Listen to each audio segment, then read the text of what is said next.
On today's show, the fun rolls along with Robby Kalland joining us for part 2 of our Western Conference over-under series, talking about the Northwest Division. We'll get into all of that, some context, of course, and some fun and more on the way. You are Locked On Hawks, your daily Atlanta Hawks podcast. Part of the Locked On Podcast Network. Your team every day.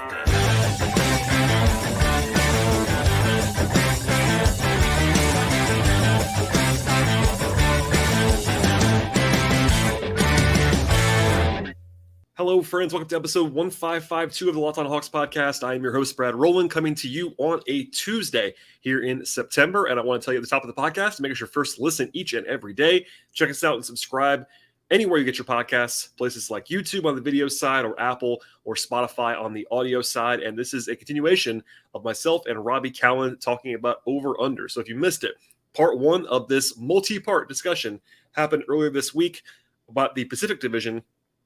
On today's show, it's going to be the Northwest Division, with one notable exception, because there is one team in the entire NBA right now that does not have an over-under, and it's the Portland Trailblazers. It's because of the fact that Damian Lillard is on the trade block, and all of the various books, including our friends at FanDuel, do not want to have basically be pinned down to a number on them, which I totally understand. So with that said, we did talk about the Blazers, just not on this particular episode. So if you are just dying to hear about our Blazers talk, it's actually some bonus audio on the audio-only feeds. There were some challenges along the way with some video stuff. But anyway, the main reason why that's available for you in that bonus content form is because there is no line on the Blazers. So I want to say that at the top of the podcast.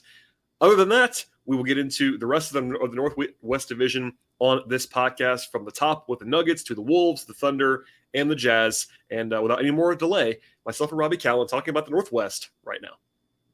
I am joined once again by Robby Kalland of Diamond UPROXX and UPROXX Sports. Robby is back. Hello, sir. How are you? Welcome back. Glad to be back. We're the same clothes as last time. So let's just dive right in, shall we, to the over-unders for the Northwest Division. It occurred to me as we were talking before we started recording that I don't know that I've ever discussed a division called the Northwest in my entire life. So nope. Here we are. The Denver Nuggets, the reigning NBA champion. Don't say world champion, Robby. That's not allowed. Denver Nuggets, 52.5 wins. They did not a ton. And they did add old friend Justin Holiday to the mix, along with 3 rookies that they drafted in the top 40 picks, something like that. They did lose They lost Bruce Brown, Jeff Green, and Ish Smith last year. 53 wins, so right on the number. They also did not try at all for the final month of the season. They could have probably won 56, 57 games, I would guess, had they been trying. And Jokic missed 13 games, which he never does. Notable. Also true. But they are worse. I mean, objectively, I think even Adam Morris, my friend, Locked on Nuggets coach, I've heard him admit this. The roster is a little bit worse right now than it was because of Bruce Brown. Even if you're the biggest Peyton Watson guy in the world or Christian Brown guy in the world, Bruce Brown was proven, and those guys are not. So, correct. Thoughts on the Nuggets? 52.5. Wow, it was up at 54.5. It has clearly been beaten down. Yeah. At 54.5, I strongly leaned under for a handful of reasons. At 52.5, it's about as firm a stay away as I could have, because look, if they are healthy again and that they have the best starting 5 in the NBA. We know this. The concern is last year, in large part because of Bruce Brown's malleability and versatility to play at a number of positions and impact the game, they finally weren't a catastrophe when Jokic wasn't on the floor. Like, they still weren't good, but the on-off splits weren't like plus 15, minus 16. You know, like it wasn't as they were merely bad with him off the floor versus which catastrophic. Which legit made the difference in the playoffs. Like, no joke, the difference in the postseason was they didn't get smoked in the non-Jokic minutes as much. Yeah, I mean, like they just like they lost them some, but like there were stretches in some of those wins where they actually won the non-Jokic minutes. So like they were just better. Yeah, they were like, I think I'm looking at it right now in the playoffs, they were, I think, like 0.0 or 0.1 with Jokic off, which is a huge was unbelievable for them. Yeah. And so now you have some genuine concern about, can that bench unit hold up? You're working in young guys. Obviously, you mentioned Peyton Watson. stepping up into probably the Christian Brown role, Christian Brown stepping up into the Bruce Brown role, and I would expect Justin Holiday to step into the Jeff Green role, if you will. If you're just talking about minutes distribution, not necessarily some Zeke Naji in there. Sure. I think one of the rookies is going to play, whether it's Hunter Tyson. Oh, in the regular season, absolutely. Julian Strother or maybe Jalen Pickett. Shouts to Bill. Go State. But yeah, it's a team that has some depth, but not that much. They don't have a lot of depth, especially for the favorite stat. Because look, and it's important to emphasize this point: playoffs are different than regular season, and this is a regular season conversation that we're having right now. Correct. And if they get an injury to someone, it's a little shaky, especially if it's Jokic, of course. But even if it's Murray, they don't have a ton they don't have a lot of guard depth. They can afford to lose. Reggie Jackson's there again. We could do a whole $5 podcast million? on that deal. Yeah, I think that was. I don't want to defame anyone, of course, but I have a feeling that might have been agreed to. So, I don't understand that deal whatsoever for anybody involved. Anyway, you didn't play in the playoffs. It was very strange. Anyway. So yeah, no, you will not catch me with an under. I'll tell you that. I will not do it because I feel like they could not play their best and still go over this number, which is a little bit scary. They're they're a really good regular season team. Yes. They have and the altitude, home court. Home court is the best home court in all of sports, I think, given the sport they play. I mean, it was built in. So last year, just to throw a number on it, they had the second best record in the league at home. They were 34-7. If you're 34-7 at home, you just have to be, a 500-ish team on the road, which they could be. So it's there's many reasons why they're scary. Jokic is durable and arguably the best player in the world. Home court, great starting lineup, really good coach. Also, you could say maybe some hangover. Teams, they're not going to probably press it too hard in the regular season, I wouldn't imagine. All those things. So, I mean, I can see all sides on this one. That's a pretty good number. If it was higher, then I would. 54.5, I felt much better about. If we did this show, if we did this show in July, I got that number, I would have been telling you to at least lean under. Lean under. Nothing else. Yeah, 52.5 is tight. And for me, it's just I think there's going to be more tinkering this year, lineup-wise, which usually isn't ideal for stacking wins and can result in some kind of funky losses. But because I think, and I talked about this with Sam, and it's interesting. It's this is a team that kind of coasted down the stretch last year, but I wonder if they saw how much home court mattered in the postseason to them and how big of an advantage it is. And I do wonder if they are more likely than a Warriors or one of these other teams that just kind of is much more willing to coast in and doesn't care about seed. I wonder if they care a little bit more because they saw how valuable it was to have that in the finals.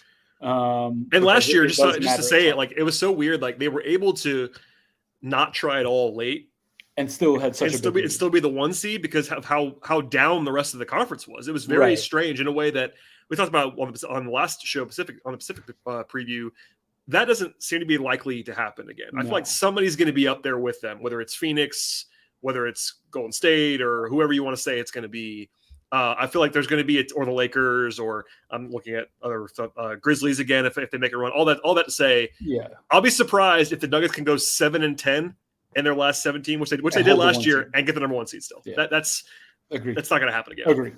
That's what scares me off of as much as anything else. That part scares me off because normally when we talk about contenders, we're afraid of the over because they might punt late. And I think the Nuggets actually are more of a threat to do the opposite. I concur with that. Today's show is brought to you by FanDuel Sportsbook. Snap into the action of the NFL season right now with FanDuel, America's #1 sportsbook. And right now, if you're a new customer, you can bet $5 and get $200 back in bonus bets, guaranteed. Beyond the awesome perks of signing up with FanDuel, they have everything that you're looking for across the sports betting space. That includes point spreads, over-unders, money lines, player props, game props, future bets, and much more. And the app is safe and secure with FanDuel. They cover the whole range of sports as well. That includes stuff beyond the NFL, like college football, NBA, MLB, WNBA, college basketball, golf, tennis, soccer, auto racing, and much more. And now is the best possible time to join FanDuel. Visit FanDuel.com/lockedon. Check out the official sportsbook partner of Locked On Podcast Network with an offer that you absolutely do not want to miss. That is FanDuel.com/lockedon. FanDuel, official partner of the NFL. Okay, let us move on to the Minnesota Timberwolves. 44.5 wins at FanDuel. That is a tie with the Thunder, who we'll get to in a second, in this division. The Wolves were quiet-ish too, but they have a team that is more volatile than you might expect. So they added Shake Milton. They added, who's a personal favorite of mine. They added Troy Brown, another personal favorite of mine. Vit Krejci, Hawks legend on this roster, and also Leonard Miller in the second round. He fell way too far. They lost Taurean Prince. They lost Jalen Noel. They lost Austin Rivers. They won 42 games last year. Yeah. But Cat played 29 games. And Mike Conley, who they got late-ish, played 24 games after he came over. So it's a different team, despite the fact that it's not a different team. If that makes sense. But man, this is a weird team. Like I'll say I'm not. Last year I was low on Minnesota, and I was correct by the end of the season. This year I feel like I'm kind of higher on them, but I don't know if I'm high enough. Because 44.5 let me is give like, you the spiel here. They got to be better. I feel like you're going to sell me, and that's fine. I just want to say out loud. Okay. I still don't know what this team is. I truly don't know. All the Ant hype is justified. He's going to be awesome. He already was awesome in the shot list last year. Cat is the one. Cat. It's still Cat and Gobert. We're doing the same thing again. It's like, what is Cat and Gobert? We don't know. Let me give you the pitch. All right, I did this the same. I got him to buy in. So, oh no, I'm gonna sell you here. You know, I am not. You have been in Slack with me in the UPROXX Sports Slack. You know, I am not a diehard Cat guy. You know, I am about as out on him in terms of superstar level, like what people think he could be. Like, I don't think he can be. That said, the man played 29 games last year. He came into camp, had some terrible illness that kept him out almost all of camp. He has had about as bad of a personal last 2 years as one could have. He has dealt with injuries. He has dealt with his own illnesses, everything that went on with his mom. It has been pretty terrible going into the last 2 years for Cat. Yep. This year, he's healthy. Knock on wood. Yes. For the moment. He looked good. He looked good this summer. He looked great at the World Cup. Not only did he look good on the court, that's as happy as I've seen Cat playing basketball in a very long time. I think that's the biggest thing for me, is he's going to come in such a better headspace than he's been. And we know Cat is a guy who can fluctuate like that. Like, he gets down on himself.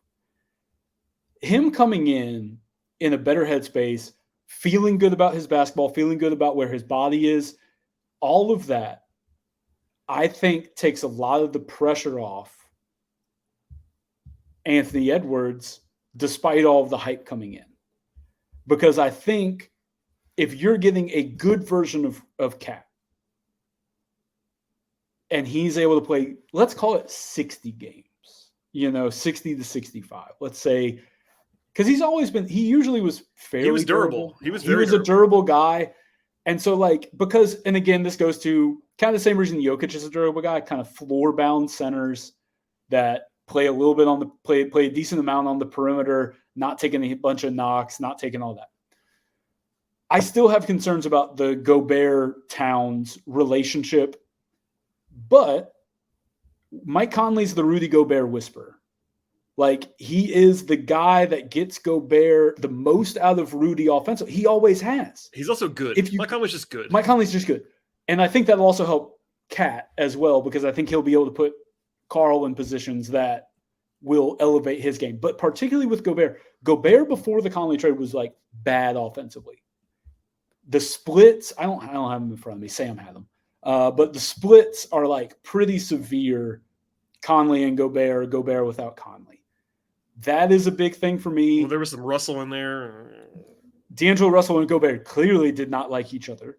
Russell made that abundantly clear a few times that he did not like playing with Rudy and did not think Rudy was that good. And so He did. I think this is just a little bit too low. Last year their number was like 49.5. Yeah, that was too high, but this is that was too correction. high. It's 5. This is 5 minutes lower. I think this is overcorrection. Now there are 43.5s out there. Please go try to find them. As much as we love our friends at FanDuel, yes, part of the magic of the legal gambling world is shopping lines. See if you can find one. I will not name other places, but see if you can find one. And if you like the under, FanDuel's FanDuel's a fantastic place to go. If you hate everything I just said, but my sales pitch is not just that Ant's going to come in and be great.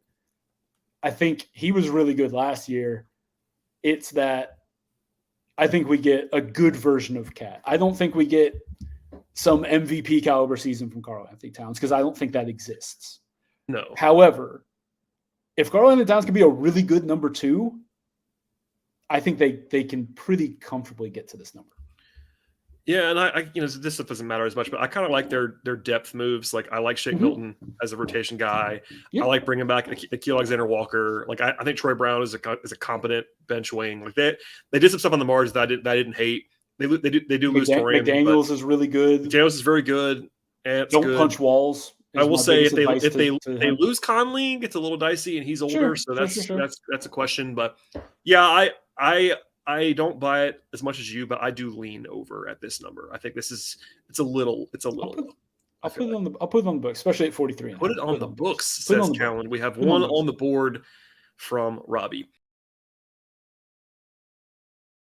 Today's show is brought to you by Jase Medical. Everyone should be empowered to care for themselves and their loved ones during unexpected times, and that is why Jase Medical offers the Jase case. The Jase case provides 5 life-saving antibiotics for emergency use, gives you peace of mind that you are not just trying to hope that you have the best access to medication in the event of an emergency. Jase Medical helps you make sure that you have that medication in hand, and it's very, very simple. They handle everything that you're looking for, from the online evaluation to the licensed pharmacy medication delivery and ongoing consultation and care with Jase Medical. You also won't want to be caught unprepared, which is something that I know is absolutely quite valuable in any situation. As a listener or viewer to this podcast as well, you can save more than $360 by getting these life-saving antibiotics with Jase Medical. Plus, you can get an additional $20 off by using promo code LOCKEDON at checkout at jasemedical.com. That is jasemedical.com, JASE medical.com, promo code LOCKEDON. Okay. Let's go to Oklahoma City. Same over-under, 44.5 wins. This is a weird one because they were a 41 team last year, but they had a point differential of a 44-win team last year. They also add Vasily Micic, who I have seen play, but is an interesting fit in Oklahoma City. He's coming over from Europe. Great EuroLeague player. He's kind of like overlaps with Josh Giddey in a way I don't really understand. Yeah, that's really my concern there. Kaysen Wallace is a rookie, but a lottery pick coming in. And Chet Holmgren. Did you realize that Victor Oladipo's on his team? Yeah, man, he's just doing some rehab. Is he gonna play? No, he's just doing some rehab. Didn't think so. Davis Bertans is there as well. They and of course, like you just said, they do add Chet, who didn't play at all last year. They lose Dario Saric. That's basically it. So they're really young still. Last year, this is a crazy stat. Only 2 of their top 14 guys in minutes last year were older than 24. Who's older, them or Memphis? Memphis Tigers. Well, last year it was Memphis Tigers. I don't know about this year, but it'll be close. No matter what, Oklahoma City is a weird team. So like last year they were 15th in offense, I believe, and 13th in defense. They were just kind of like an average team on both ends of the floor. Shea earned it. He got a ton of helium this summer. He was all NBA guy last year. He was awesome. But the rest of the team is less proven. I love Jalen Williams, always have. Wanted the Hawks to get him. He didn't fall that far. They got AJ instead. That was fine, of course. But it feels like everyone is in on Oklahoma City. And my guard is up. My guard is up, Robby. So here is give the line. Give the line. Give your line. It's time for it. I'm setting you up. It's on a tee.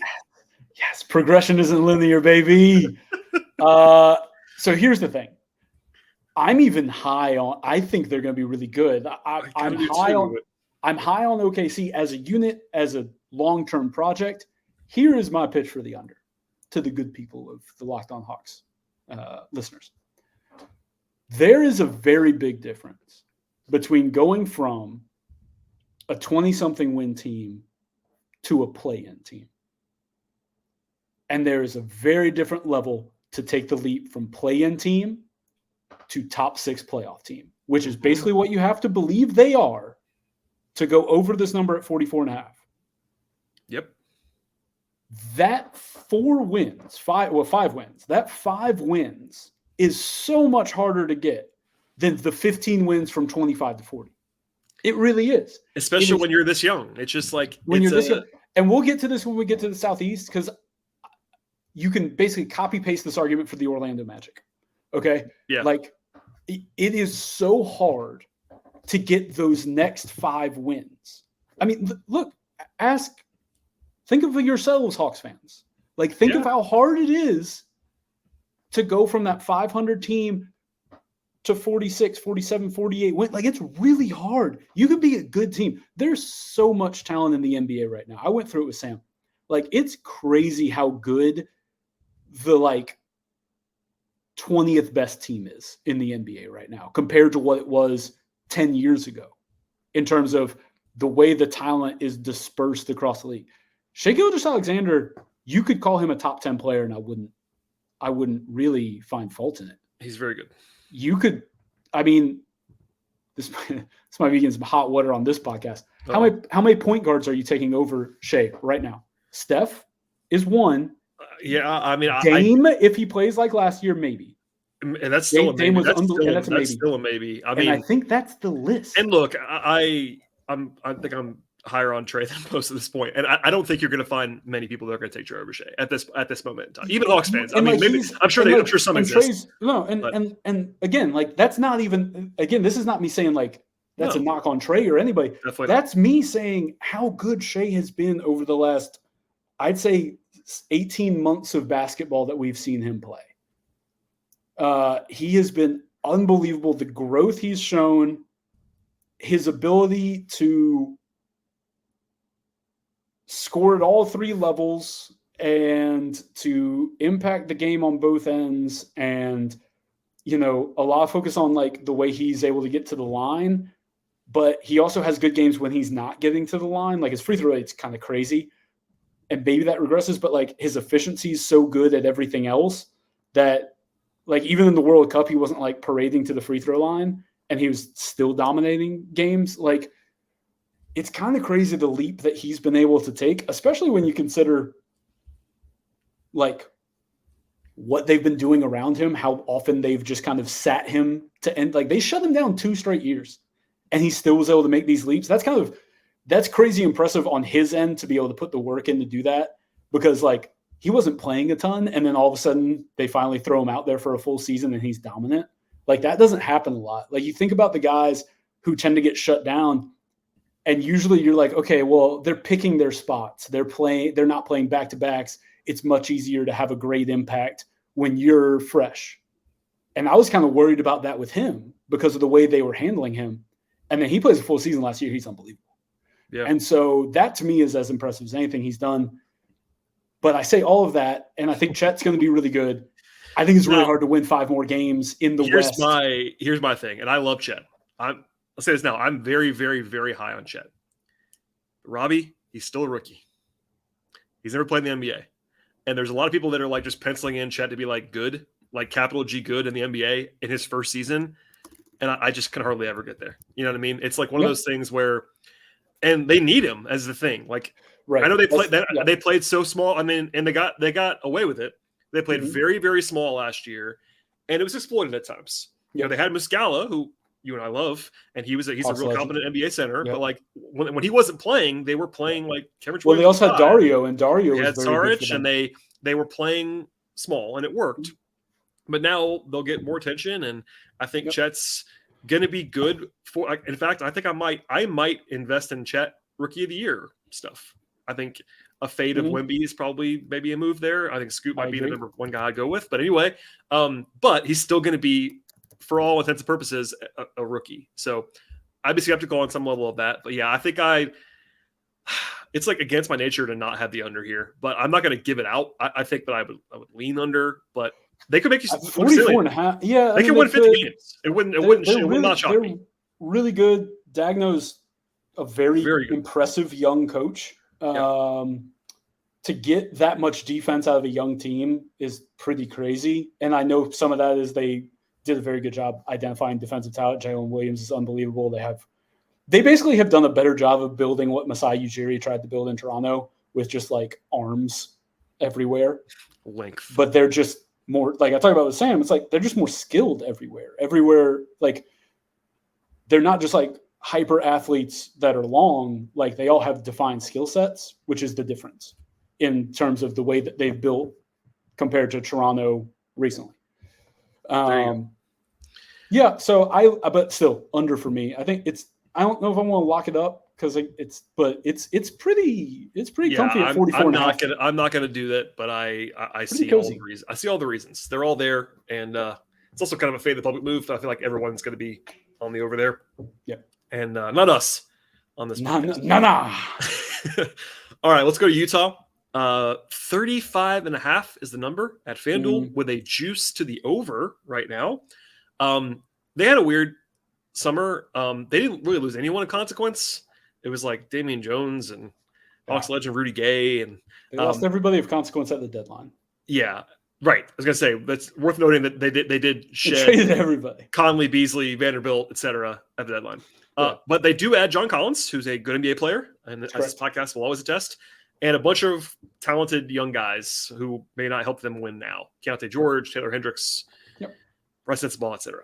But here's the weird thing. They won 37 games last year with a point differential of a 39-win team, and they very openly didn't try sometimes. Like they had more punts for a team in this range than you normally see because we were all wrong on Utah last year. Like they came out of the gate as a playoff level team, and they kind of had to cool off, self-inflicted at times last year. Yeah, but after the deadline, they were not close to the same pace. They were not, and they even before they shut everything down. That is true. They were not, and also, they didn't push games. Like only one guy who was a real guy played 70 games or more. It was Kessler, who was a rookie, which made sense. Marketing in the 60s, etc. Yeah. But I'll be honest. This is one I have a lot of trouble with because they got better from the second half, like you just said, of last year. They obviously got better. You had John Collins, you give up nothing, you improve. But how good were they post trades last year? Yeah. And also, this will be controversial. I am not buying in on Lauri Markkanen to the level everyone else seems to be. I am not convinced Lauri Markkanen is a star, and he is discussed like a star at this moment in time. And he might be. He played like a star last year. I'm not being this. I'm not getting any shade. He did it last year. He was really, really, really good. But I got to see it more than once for me. Can you do it again when people are expecting it from you? That is my question about Lauri. Also, the fit stuff's kind of weird. Like, as much as John is good, Lauri's and John's a 4. Yeah, they're going to have some real funky stuff. They're like, we already saw when you start deploying John a lot on the perimeter, it takes away a lot of what he's good at. Like, we saw that in Atlanta. Yeah, I feel like, and this is not a Utah Jazz podcast, I hope for everybody's, for Will Hardy's sake, etc. I feel like it's so obvious that they should be pairing Collins and Kelly Olynyk together. Like I feel like it's the most obvious stagger in the world that John should be on the court anytime Walker Kessler is not all year long. Yes. And Kelly Olynyk is a great partner for John. Fantastic. Floor spacer.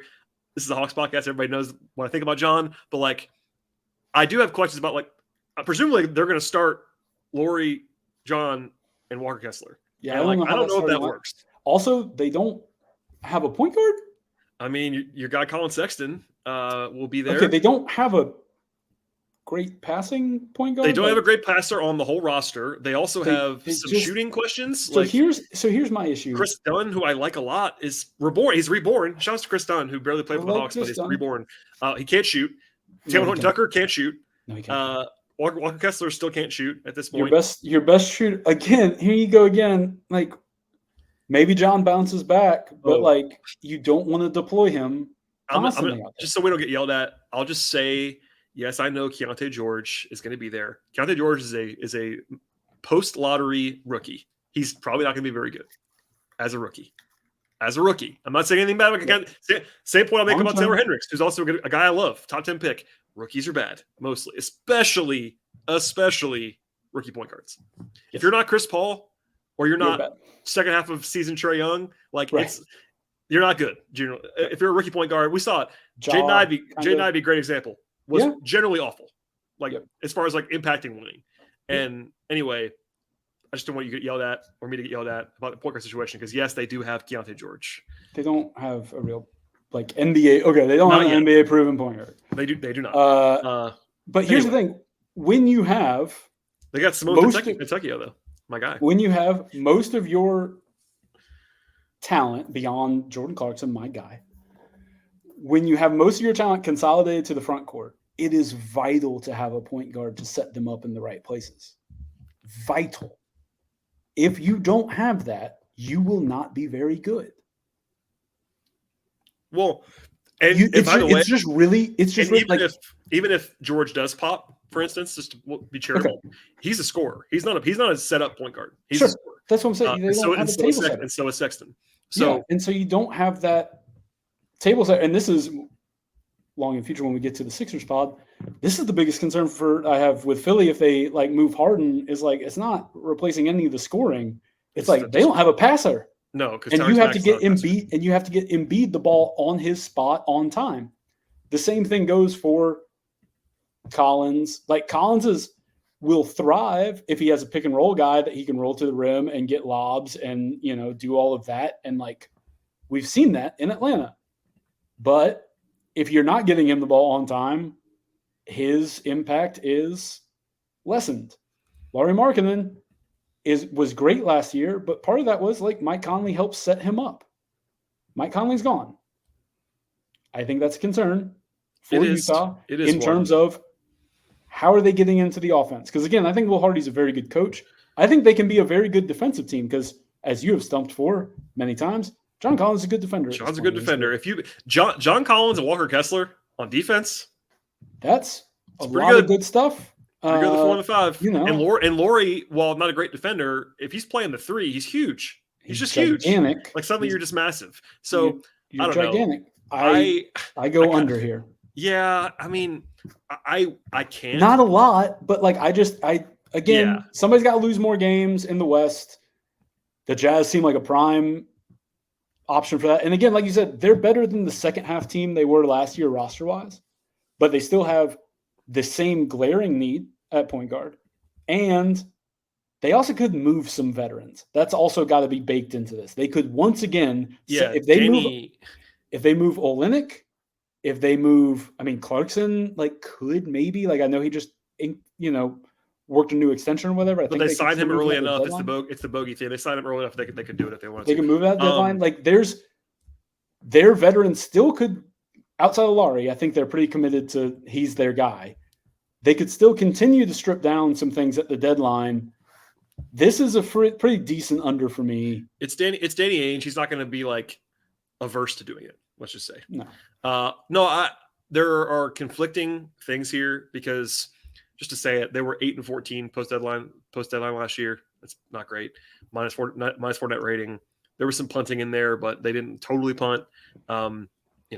Add John, who I like. It's hard for me to I would kind of lean under 2, but I don't have conviction necessarily.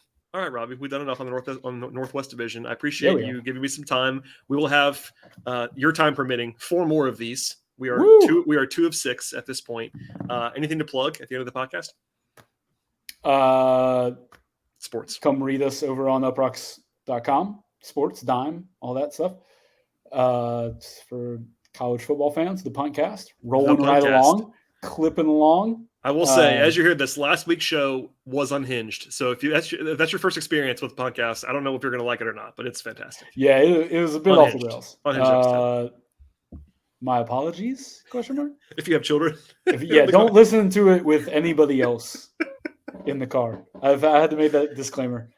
On that episode, really mostly. Most of the time, it's okay. It's okay. It was off a little bit of language, but anyway. And then the handle's right there. You can read my at R. Kalland on Twitter. We don't say X here unless we have to. Thank you for listening, everyone. I appreciate it. Stay tuned for more content in this space. Tell a friend about the podcast. Subscribe to the show. We'll see you all next time.